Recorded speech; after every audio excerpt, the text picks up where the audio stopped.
നമുക്കൊരു ചീരയില തോരൻ വയ്ക്കാമേ. അതിന് വേണ്ടി ചീരയില, ചുവന്ന ചീരയില മേടിച്ച് ഞാൻ കഴുകി വൃത്തിയാക്കി നല്ലവണ്ണം എടുത്ത് എന്നിട്ടത് ചെറുതായിട്ട് അരിഞ്ഞെടുത്തു.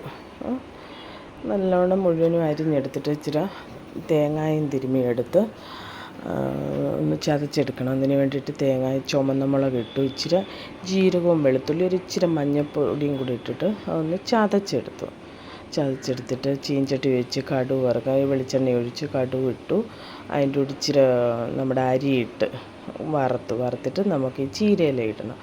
ഇട്ടിട്ട് അതിൻ്റെ അകത്ത് ഈ അരച്ച് വെച്ച മസാലയെല്ലാം കൂടി ഇട്ട് ഇച്ചിരി ഉപ്പും ഇട്ടിട്ട് ഇച്ചിരി നേരം ഒന്ന് ആവിയിൽ അടച്ച് വെക്കണം. അടച്ച് വെച്ചിട്ട് എടുക്കണം.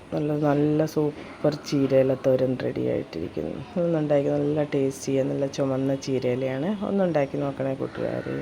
Thank you.